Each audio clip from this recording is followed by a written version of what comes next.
수컷들의 자존심을 건 승부가 펼쳐진다. 찰나의 순간 갈리는 한판승 씨름은 한민족의 희로애락을 담아낸 고유의 놀이이자 스포츠이다. 씨름은 대한민국을 대표하는 문화입니다. 씨름을 하면서 이제 꿈이 천하장사죠. 천하장사의 위신은 거의 우리나라에서 하늘을 찔렀죠. 수천 년을 이어온 우리 민족의 가장 오래된 놀이. 그 속에 담겨있는 기세와 힘, 그리고 과학적 원리까지 씨름의 모든 역사를 면면히 살펴본다.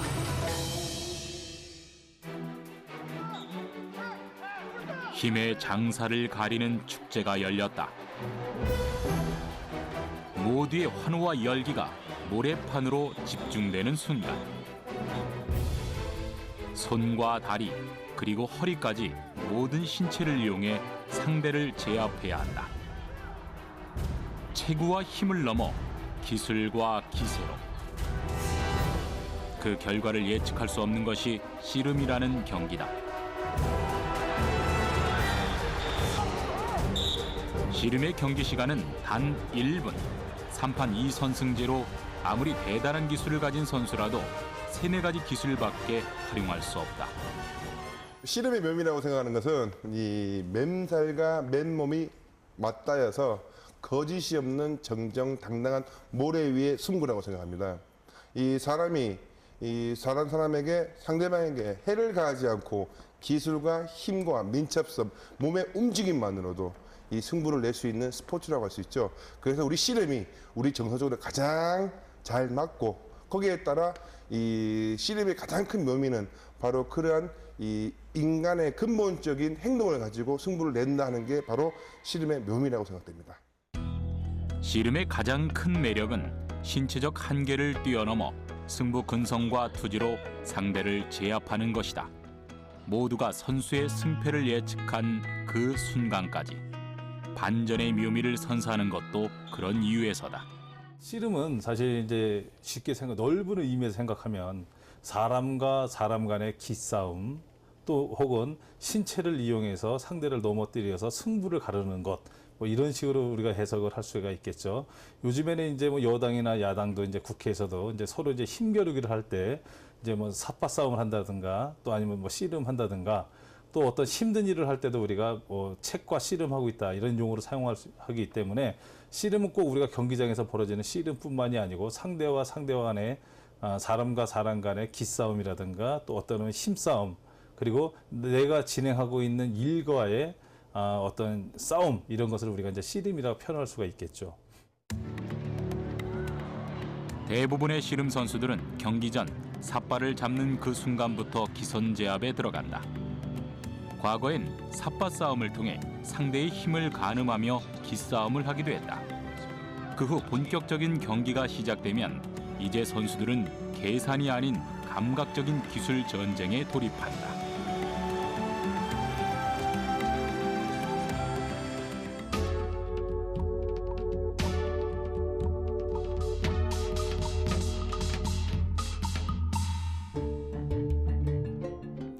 씨름에 대한 가장 오래된 기록은 고구려 시대의 고분인 각저총에서 발견되었다. 이 벽화의 그림은 한눈에 봐도 두 남자가 씨름을 하는 모습임을 알 수 있다. 그 외에도 고구려 시대 벽화에선 씨름을 형상화한 작품이 심심치 않게 나타난다. 꼭 언제부터 했다라고 말씀드리긴 사실 어렵습니다. 왜 그러냐면 일단 우리가 이제 스스로 자신의 신체를 보호하기 위해서 자유무술로서 행해지다가 오늘날의 스포츠화된 것이기 때문에 그 기원을 명확하게 말씀드릴 수는 없습니다만은, 다만 우리나라의 역사를 근거로 한다면 고구려 시대 이제 4세기에서 5세기 중엽의 무덤으로 추정되는 각저총 벽화에 씨름하는 이렇게 이제 벽화가 있습니다. 그것을 우리가 추정을 해볼 때 삼국시대 이전에도 씨름을 했었다는 것을 역사적으로 우리가 추론을 할 수가 있겠죠. 과거 자료들을 살펴보면 고구려인들은 활동적인 성향의 민족으로 남녀노소 누구나 삿발을 즐겨맸다. 이는 고구려인들이 평소 씨름을 자주 했다는 것을 뜻하는 증거다. 삼국사기 고려사 문헌을 보면 강력, 각적, 씨름의 옛 이름이 자주 등장한다. 그만큼 씨름이 고구려의 대중적인 놀이였다는 것이다. 삼국시대 또 다른 한나라 백제. 고구려와는 달리 백제에선 씨름에 대한 특별한 기록이 남아있지 않다. 하지만 백제가 아닌 다른 나라에서 씨름에 대한 기록을 찾아볼 수 있었다. 바로 백제시대 문화적 교류가 활발했던 일본. 당시 일본과 백제는 다양한 물자와 문화를 나누면서 씨름 역시 함께 즐겼던 모양이다. 일본 서기 황극천왕 원년에 따르면 백제의 사신 상자평, 지적 등이 일본 왕실에서 씨름 대회를 함께 즐겼다고 전한다. 일본 왕실에선 백제의 사신들이 올 때마다 성대한 씨름 대회를 여는 것이 관례일 정도였다. 이는 두 나라의 국제 친선 경기의 성격이 컸기 때문일 것이다. 고구려의 정신을 이어 건국된 고려. 그들은 왕실을 주축으로 씨름을 즐긴 것으로 유명하다. 고려 시대에서 유독 씨름을 사랑했던 충혜왕. 왕궁에서 국무를 미루면서까지 신하들과 씨름을 했다는 기록이 자주 등장한다.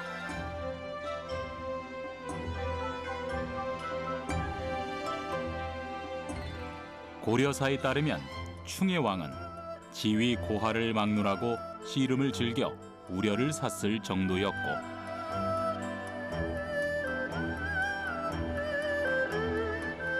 공주의 거처를 옮기는 날에도 연회와 씨름 경기를 열었다고 전해진다.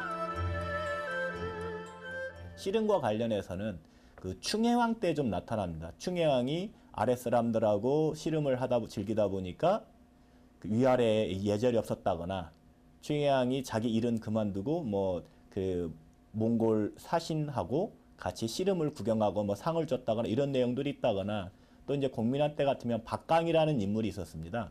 이 인물 같은 경우는 힘이 굉장히 뛰어나고 이래서 그 공민왕이 자기를 지키는 위사들을 그 박강하고 승부를 시키는데 다들 그 각저희를 씨름을 시켰는데 다들 그 박강한테 졌다라는 기록들이 있습니다. 유희적 요소, 관람적 요소, 무예적 요소까지. 조선시대에 들어서면서 씨름은 더욱 다양한 분야로 발전하는 시기를 맞이한다. 조선시대 씨름에 대한 첫 기록은 세종대왕 시절. 세종대왕은 왕실의 대소사가 있을 때마다 빠짐없이 씨름 경기를 열어 관람했다. 그리고 명나라 사신들이 올 때면 친선 씨름 대회를 열어 국가 간의 우호 관계를 다지기도 했다. 조선시대 때 이제 씨름이 많이 이제 이루어졌다는 것이 이제 세종대왕께서 이제 한강에 나가셔서 이제 배를 타시고 씨름하는 걸 관람하시고 또 용사들에게 씨름을 시켰다라는 기록들이 있습니다. 여기에 보면은 그 씨름하는 날이면 수백 수천의 명의 사람들이 모였다라고 하는 기록이 지금도 남아 있습니다. 그리고 이제 조선 시대에 보게 되면 이제 곳곳에서 우리 그 대표적인 김홍도라든가 또 유숙, 그다음에 신윤복, 또 기산, 김중근 이런 사람들에 의해서 그 많은 그림들이 지금 씨름 자료들이 남아 있는 것을 지금 확인해 볼 때 조선 시대 때 씨름이 매우 성행했었다는 것을 우리가 이제 추정해 볼 수가 있겠죠. 세종대왕은 당시 씨름을 스포츠의 관점에서 주로 즐겨왔다. 하지만 그뿐 아니라 인재를 등용하는 장이기도 했다는데, 씨름에서 우수한 자에게 벼슬을 주는 경우도 많았다. 씨름은 무과 시험의 한 종목으로도 또 무사 훈련 중 하나로 적극 활용해 상대를 제압하는 무예로서의 역할을 했다. 특히 세종대왕은 씨름 대회에서 우승한 자에게 용사라는 칭호와 함께 왕을 지키는 갑자로 임명시키기도 했다. 병사들에게 씨름을 시켜서 사기를 충전시키거나 아니면은 그 체력 훈련을 시켰다고 합니다. 그 이외에 뭐 왕이 소동들과 씨름을 하여 문제가 된 역사적 기록들도 있고, 그리고 씨름을 하다가 상대방에게 자꾸 지다 보니까 그에 격분하여 뭐 사람을 죽였다라는 내용도 있을 만큼 이 조선시대 씨름은 어떠한 형태가 중요한 것이 아니라 이만큼 다양한 분야에서 많은 사람들이 씨름을 아주 많이 행하였다는 그 사실은 저희가 역사적 사료들을 봐서 짐작할 수가 있을 것 같습니다. 씨름이 널리 유행한 만큼 사건 사고도 끊이지 않았다. 이에 조선 13대 왕 명종은 급기야 씨름을 금지하기에 이르는데 씨름을 하다 시비가 붙거나 살인 사건까지 벌어지는 경우가 비일비재했기 때문이다.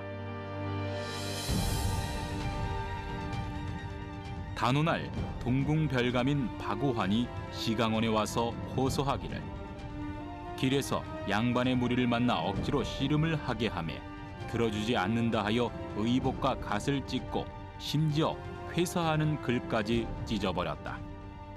이에 임금은 이 무슨 풍속인가 하였다.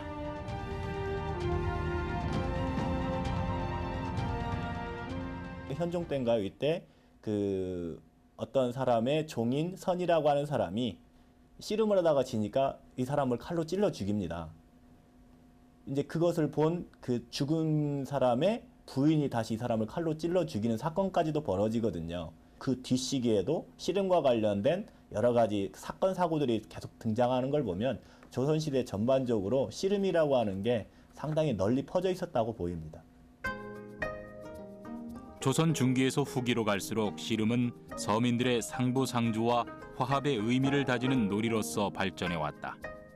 이때부터 씨름은 공동체 의식이 융합된 한국 고유의 문화로 안착된 것이다.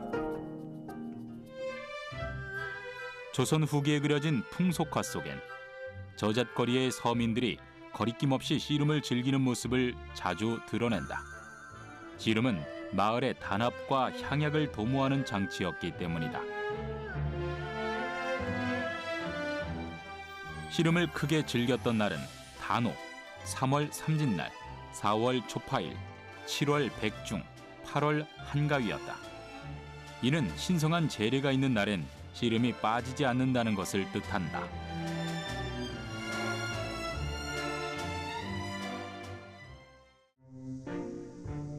농사가 한창인 여름. 조선시대 농민들에겐 단 하루 씨름을 하며 피로를 푸는 날이 있었다. 음력 7월 15일 중원절이 바로 그날인데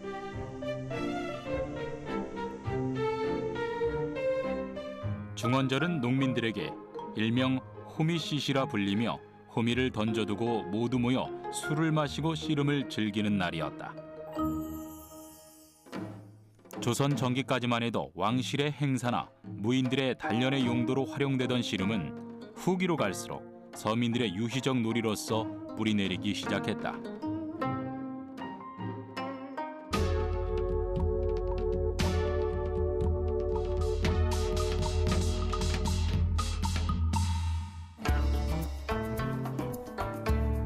삼국시대부터 조선시대까지 씨름은 참 다양한 이름으로 불려져 왔다.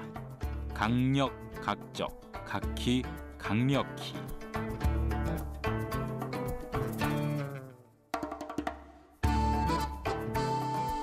이 명칭의 공통점은 짐승의 뿔을 의미하는 뿔각자가 들어갔다는 것이다. 자, 여러분 들었죠? 최근 최이교주님의 거대한 체구의 황소 2마리. 거친 숨을 내쉬며 서로의 힘겨루기를 하고 있다.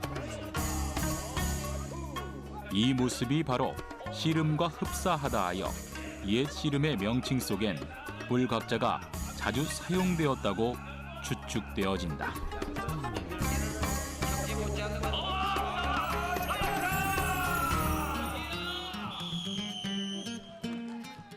사람도 그 씨름하면 힘자랑이잖아요. 힘으로써 이기는, 그리고 기술도 약간 있지만 첫째는 힘이 좋아야 하잖아요. 그래서 힘으로써 이기는 그런 적인데, 소도 마찬가지로 가장 기본이 힘이 좋아야 돼. 힘이, 소가 아무리 기술이 좋아도 힘이 약하면 못 이겨요. 그렇기 때문에 이것도 힘싸움에 결국은 밀어서 자기의 힘이 좋은 놈이 밖으로 밀어서 내서 이기는 그런 경우가 있기 때문에 씨름이라고 그러죠. 가장 팽팽한 기와 힘의 싸움을 느낄 수 있는 소싸움과 씨름. 게다가 등급 명칭도 기술의 특징 역시 비슷한 점이 많다. 이 두 경기는 과거부터 유사성을 인정받은 것이 아닐까라는 추측도 나오고 있다.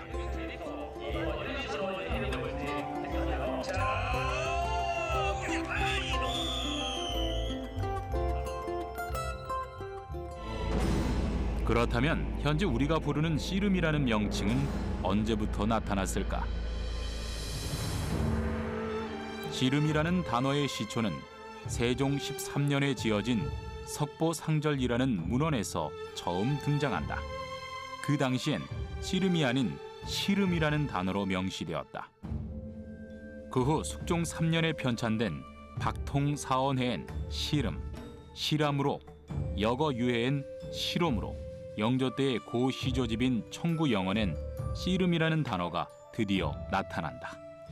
세종 29년에 간행된 석보상절에는 실홈이라고 하는 그 씨름을 뜻하는 용어가 나타나고 있고, 그 다음에 이제 숙종 3년경에 지은 박통사언에는 이제 시름 혹은 이제 아래아를 쓰는 시람이라는 용어가 나타납니다. 그리고 이제 그 뒤에 나타난 것들은 지금의 발음과 비슷한 씨름으로 대부분 등장을 하는데, 이제 그 씨름의 어원에 대해서 말씀하시는 분들은 그 세 가지 설 정도가 있습니다. 그 세 가지 설은 하나는 경상도 방언에 서로 힘을 겨루는 것을 씨룬다라고 하는데, 그 씨룬다라고 하는 말이 그 명사화가 돼서 씨름이라고 하는 단어가 나타났다고 하시는 분이 있는가 하면, 그 당시에 몽골 씨름이 들어오면서 다리를 뜻하는 실비라는 말에서 그 씨름이라는 용어가 나왔다. 그리고 또 하나는 씨의 겨룸, 즉 남자들의 힘겨룸이라는 의미에서 씨름이라는 용어가 나왔다고도 말을 하고 있습니다. 일제강점기에도 우리 민족은 씨름을 통해 식민 지배의 괴로움을 잇는 한편 단합의 고리를 더욱 굳건히 다져왔다. 1927년 일본에서 근대 교육을 받은 체육교사들이 중심이 되어 씨름의 근대화에 불을 지폈다. 그해 여름 여운형을 초대 회장으로 조선씨름협회가 설립되어 전국의 장사들이 대거 등장하기 시작했다.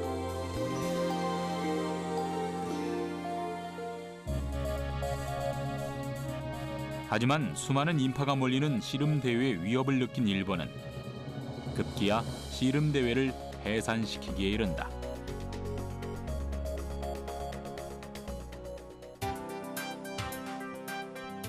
전라북도 완주군 봉동마을. 이곳엔 옛부터 장사가 많기로 소문난 마을이다.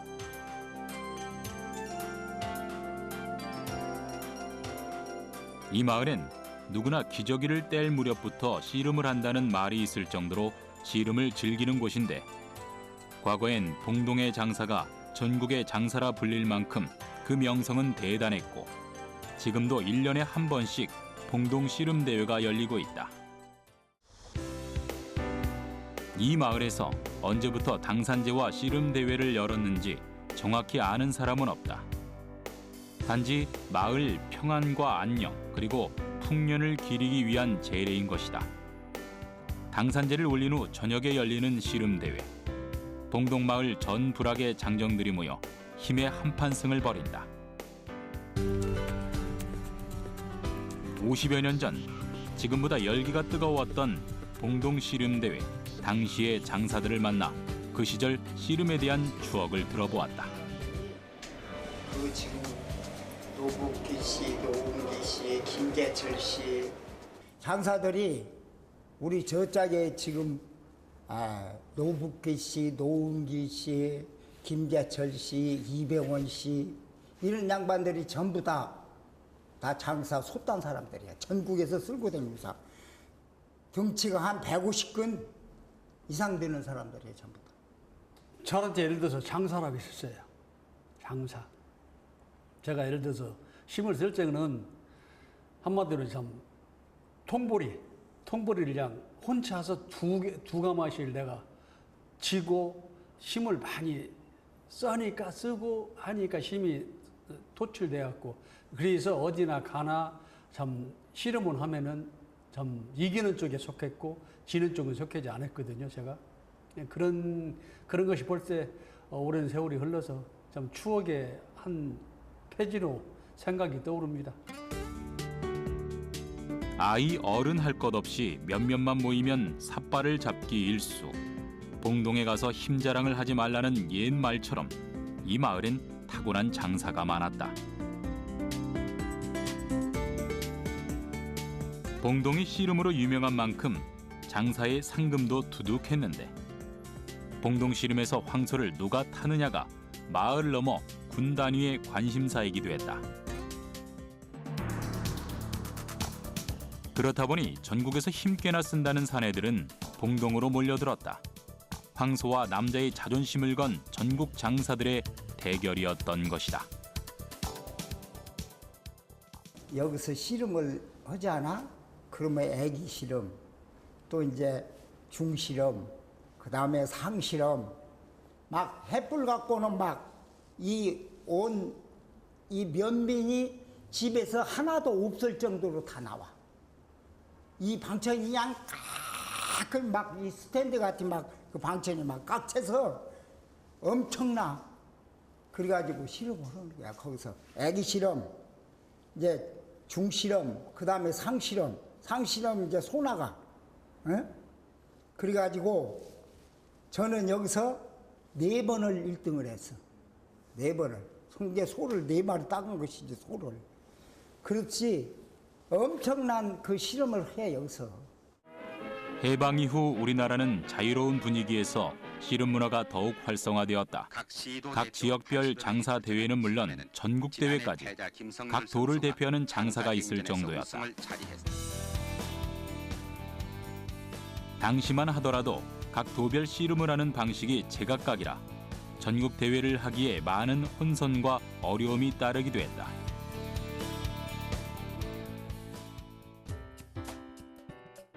충청도 지역에서 널리 행해졌던 띠씨름. 허리에 띠를 두른 것 같이 삿발을 맨다 하여 붙여진 이름이다. 기존의 오른다리나 왼다리, 다리 삿발을 끼고 허리에 감는 스타일이 아닌 허리에만 감고 하는 씨름의 방법입니다. 서울 경기 지역에선 한쪽 다리에만 삿발을 감아 손에 말아쥐어 상대를 제압하는 바씨름이 큰 인기였다. 오른 씨름입니다. 지금 보시는 것 같이 기존의 씨름은 삿발을 왼다리, 오른다리 오른쪽에 찼습니다. 근데 지금은 왼다리 반대쪽에 차가지고 하는 씨름이 되겠습니다. 경기 방법은 똑같습니다. 오른 씨름은 전라도 지역을 대표하는 씨름으로 현재 우리가 아는 씨름과 힘의 방향만 반대일 뿐 기술 구사나 형식은 동일하다. 왼 씨름은 경상도를 대표하는 씨름으로 왼다리에 삿발을 차는 것이 특징이다. 각 지역마다, 각 국가마다 그 나라만의 또는 그 지역만의 특색과 문화가 있지 않습니까? 씨름 역시 계속 전해져 내려오면서 그 지방의 특색과 문화와 만나서 어떤 그런 형태로 씨름이 유지가 되어 왔었던 거죠. 뭐 평양에서는 뭐 된삿바거리 씨름, 망거리 씨름 이런 것들이 행하여졌다고 보고가 되고 있고요.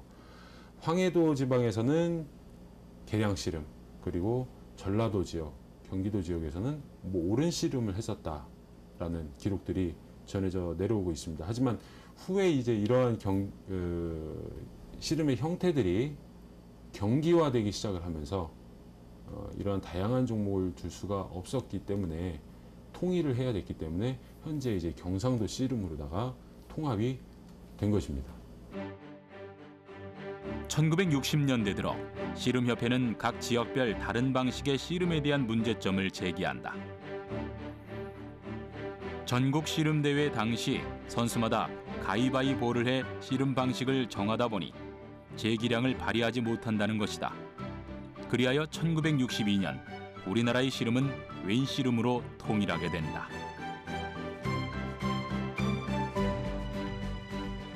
전국의 각지의 씨름이 다 달랐어요. 중구난방으로 막 이제 지역마다 그 나라 씨름을, 근데 그 지역 씨름을 하다가 지금 역사적으로 이제 선배들에게 이제 전해준 얘기를 들어보면은 6.25 사변 이후로 이제 뭐 전쟁 때문에 모든 이제 장사들이 이제 힘을 쓰는 씨름 장사들이 이제 경상도 쪽으로 피난오게 되죠. 그러면서 그 씨름이 이제 전파가 되면서 지역별로 많이 유포가 됐다고 봅니다. 그래서 과거에는 왼 씨름, 오씨름 씨름을 같이 시작했어요. 대한씨름협회에서도 같이 하다가 점점점 이제 오른 씨름이 없어지게 된 거예요. 전라도 씨름이 없어지게 되면서 경상도 씨름을 유포시키다 보니까 아마 그런 설이 있어요. 1983년 드디어 우리나라의 씨름은 프로스포츠로서 첫 발을 내딛게 된다. 그 역사적 포문을 연 것이 바로 제1회 천하장사 씨름대회였다.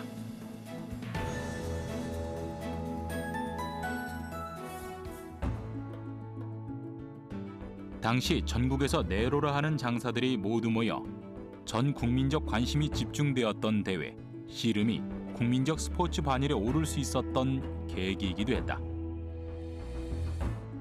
여기서 인간 기중기 이봉걸, 모래판의 신사 이준희, 모래밭의 털보 이승삼 중 천하장사가 나올 것이라는 게 지배적인 생각이었다.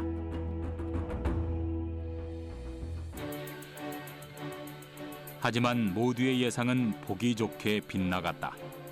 쟁쟁한 씨름 선수들을 제치고 당시 대학생이던 신예 이만기가 초대 천하장사로 등극한 것이다. 저도 뭐 천하장사의 꿈을 갖고 이제 갔었고, 마산에서는 뭐 또 제가 이제 천하장사 될 거라고 또 생각했던 사람들도 많았고, 올라갈 때는 우리 이만기 장사를 잘 모르고 저를 많이 알았죠. 그래서 저는 뭐 사실은 제가 부상을 당하고 이럴 때 옛날 우리 돌아가신 김성률 교수님도 그러고 저도 이만기 장사가 우승을 할 것이라고 이제 예견은 했죠. 근데 왜 그러냐면 저는 이제 8강 시합을 이준희 장사나 홍현욱 뭐 이봉걸 장사를 씨름을 한번 잡아보면은 실제 이만기 장사가 더 힘이 드는 거예요. 그래서 내가 이만기 장사 보고 네가 더 실력이 더 낫다. 이렇게 본인은 이제 잘 모르는 거죠. 프로 씨름어와 함께 시작된 천하장사 이만기 열풍. 그동안 덩치가 큰 선수들이 주류였던 씨름판에 매끈한 근육질의 천하장사는 그야말로 이슈메이커였다. 각종 언론들은 앞다투어 이만기의 일거수일투족을 보도하기 시작했다.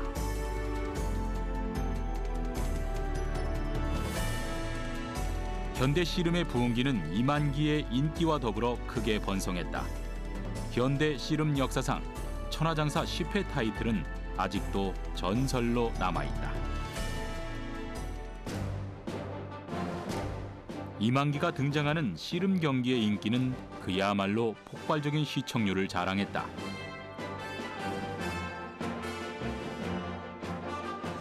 지금껏 씨름은 힘이 지배하는 경기로만 알았던 관중들에게 이만기는 기술로 이기는 씨름을 선사했기 때문이다.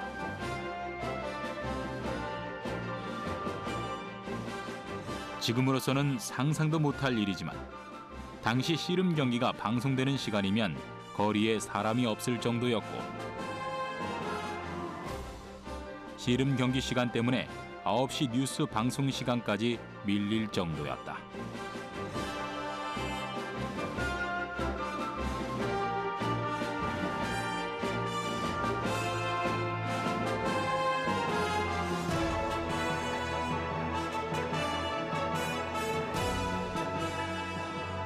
그만큼 국민들에게 이만기와 씨름은 시대적 스타이자 영웅 그리고 희망으로 급부상했다.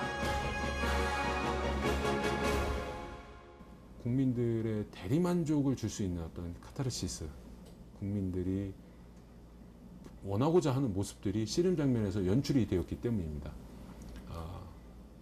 적은 사람이, 상대적으로 작은 사람이 큰 사람을 기술과 힘을 이용해서 넘기는 모습을 통해서 약자가 강자를 제압하는 모습. 어떤 흥행 요소의 한 요소가 아니었을까. 그렇기 때문에 씨름이 큰 인기를 얻게 되고 그런 인기를 등에 업고 수많은 선수들이 속속 등장을 하게 되죠. 그런 인기와 함께 많은 그 기업들이 그 프로 씨름단을 창단을 하게 되고 개성을 가진 선수들이 많이 등장을 하게 됩니다. 그래서 80년대 이후에 아마 씨름이 대스타들의 등장과 함께 전성기를 맞지 않았나라고 생각을 합니다.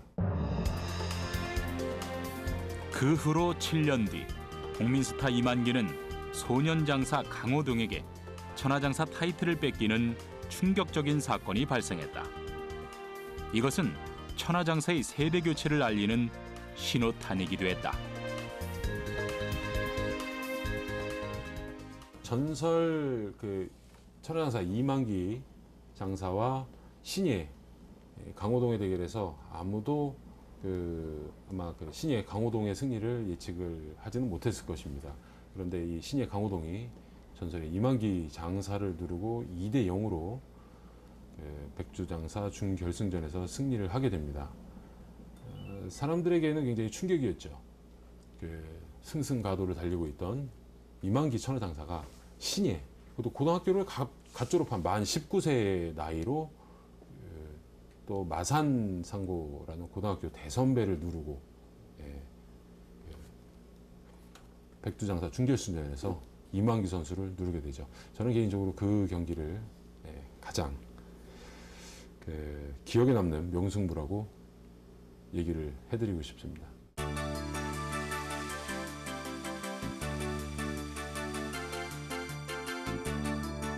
우리에게 씨름하면 떠오르는 곳은 단연 마산일 것이다. 현재는 창원시로 통합된 마산은 우리나라 대표 천하장사인 이만기와 강호동을 배출한 지역이기 때문이다. 씨름의 본고장이라 불려지는 이곳엔 내일의 천하장사를 꿈꾸는 선수들이 구슬땀을 흘리고 있다. 씨름 선수들은 가장 중요한 것은 당기는 근육이 참 중요하거든요. 그래서 한번 이 이두박근이 참 중요하고, 그리고 이제 대둔근, 힙하고 그다음에 이제 하체, 이제 스쿼트를 많이 하는데 이 대퇴사두근 이는 발달이 많이 돼야 됩니다. 씨름 선수들이. 씨름 선수에게 가장 중요한 것은 힘과 기술의 조화. 씨름 경기에서 승패를 좌우하는 것은 누가 먼저 상대의 균형을 무너뜨리냐다.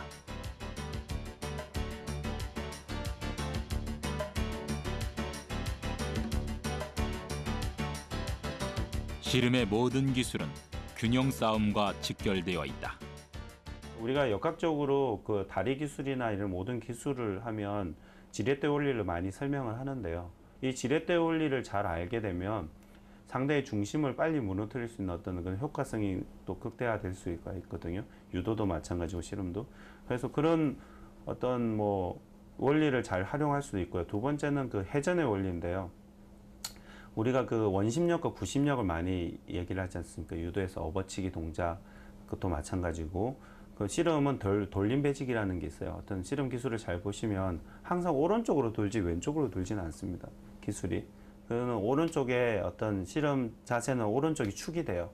오른발이 축이 돼서 이 축을 기준으로 해서 이렇게 회전의 원리를 이용하는 거죠. 쉽게 말해서 뭐 전문 용어로 하면 그 토크라고 하는데, 그 토크 회전력을 얼마만큼 잘 활용을 하느냐. 그러면 나는 적은 힘으로 상대의 힘을 이용을 해서 상대를 넘길 수 있는 어떤 그런 원리도 적용할 수가 있습니다.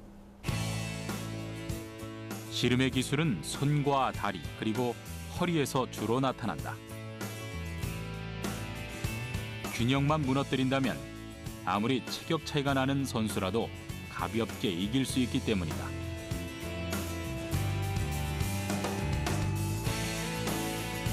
그래서 씨름은 반전의 묘미를 느낄 수 있는 스포츠이기도 하다.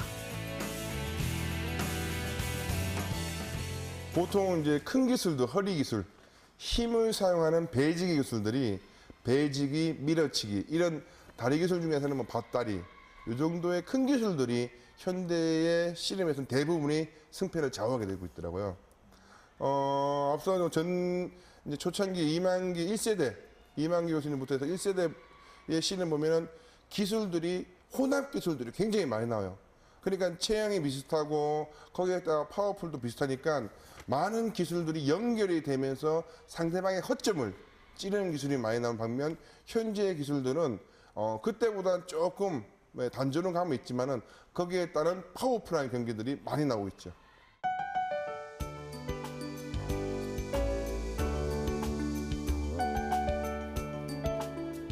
마산 씨름 역사의 시작을 연 고 김성률 장사. 뭐 전무후무한 기록을 가지고 있죠. 대통령기 8년을 연속으로 우승을 해서 10년 세월을 그냥 우승을 해서 최강자로 있었죠. 전무후무한 기록을 가지고 있고. 씨름이 프로화되기 전 고 김성률 장사는 전국을 휩쓴 장사로 명성이 자자했다.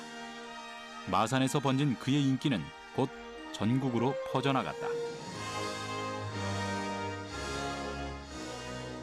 고 김성률 장사는 각 시도별 대회를 제패하는 것은 물론 대통령배 대회에서도 8연승을 하여 씨름협회에서 최고 승급인 장군이라는 칭호를 받았을 정도였다. 고 김성률 장사는 현역 은퇴 후에 고향인 마산으로 내려와 지도자 생활을 시작했다. 모교였던 경남대학에서 교수로 재직하면서 천하장사의 제목들을 찾기 시작한 것이다.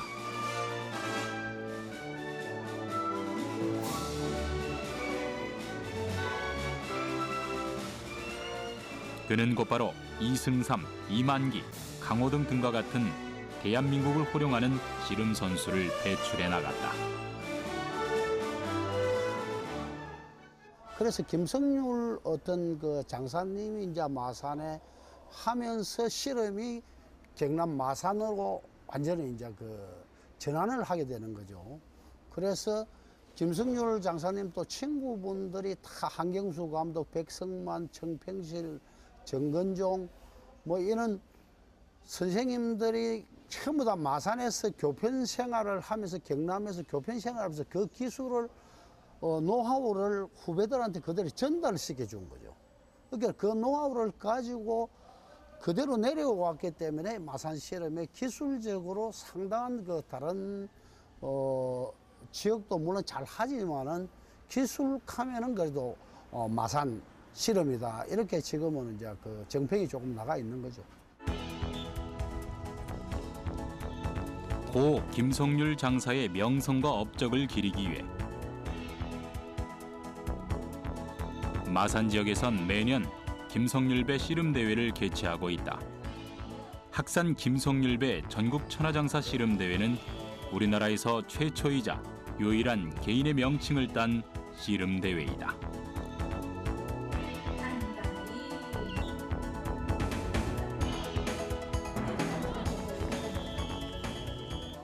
지금 유일하게 그 씨름 선수 출신의 대회를 얼마 전에 끝났습니다만은 학상 김성률배라고 해서 씨름 그 옛날 신도현 회장님하고 많은 선배님들이 살아 계실 때 학상 김성률배를 만들자 이래가지고 지금 12회차 올해 지금 하고 있습니다. 그러니까 씨름 선수 출신의 대회를 하고 있는 건 학상 김성률배밖에 없죠. 김성률 장사의 씨름에 대한 열정과 혼신은 1980년 씨름의 부흥기는 물론 현재 씨름 교육의 체계적인 시스템을 갖추는데 큰 일조를 했다. 그래야 뭔가 논다 말이야. 기진맥진해야 된다고 씨름이 끝나면은.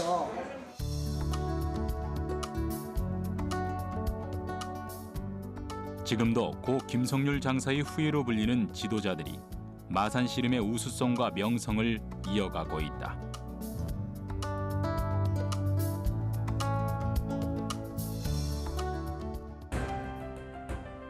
이만기 강호동 시대를 거쳐 1900년 2000년대는 다양한 체격과 기술을 가진 선수들이 등장하게 된다. 천하장사의 장기 집권이 불가능할 정도로 치열한 쟁탈전이 벌어지는 양상을 보였다.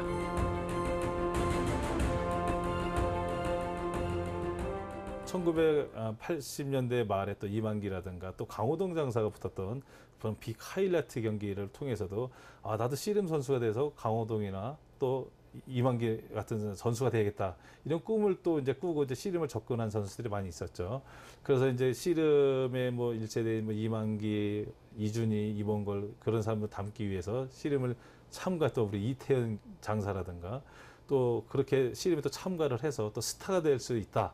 또 그리고 이만기라고 하는 이 스타가 운동 선수가 끝나고 나서는 또 이제 교수를 가지 않습니까? 또 그것을 보고 우리 또 이태현 교수 같은 경우도 나도 이만기처럼 열심히 씨름을 해서 스타가 되고서 나도 교수가 해야지. 그런 또 꿈을 꾸고 또 씨름에 접근하는 또 계기를 만들어 줄 수가 있었던 거거든요. 그런 밑바탕들이 오늘날에 그런 이태현이라고 하는 또 스타를 낳지 않았나 이렇게도 생각이 됩니다.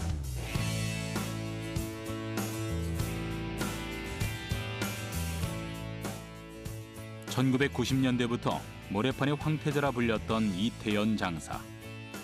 그는 현재 대학에서 후학을 양성하는 지도자의 길을 걷고 있다. 그 역시 대한민국을 뒤흔들 천하장사를 키우는 것이 제1의 목표이다.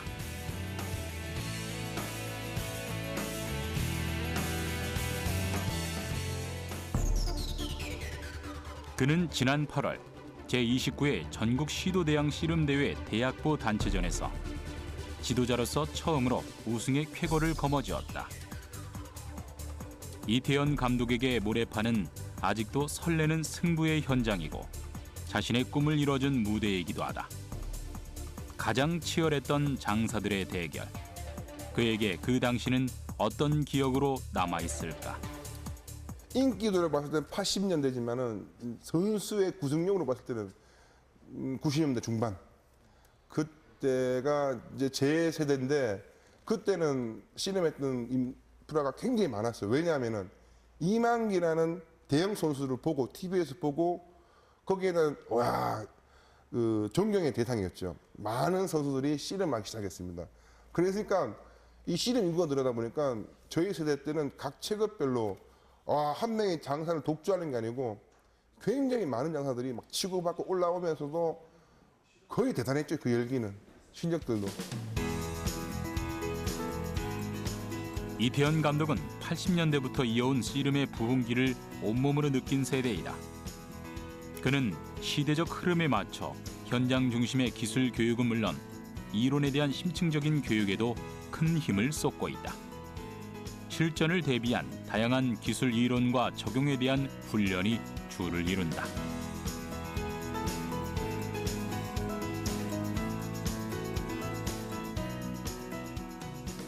뒷무릎치기는 나의 오른손으로 상대의 왼쪽 다리 뒷오금을 잡으면서 쳐주면서 뒤로 밀며 넘어뜨리는 기술입니다.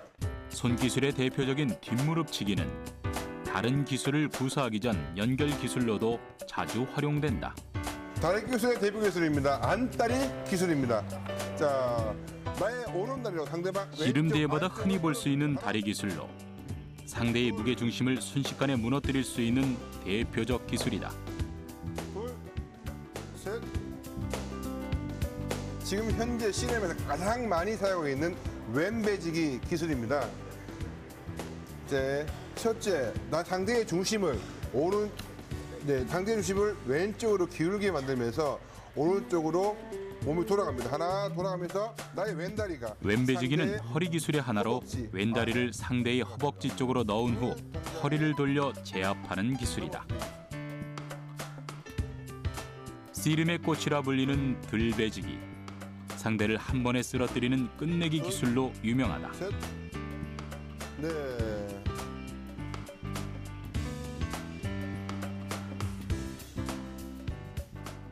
잡치기 기술입니다. 상대 중심을 왼쪽으로 넘어뜨리는 기술이 되겠습니다. 상대의 힘을 이용하는 역학적 원리가 이용되는 잡치기는 씨름에서 반전을 선사하는 기술로도 활용된다.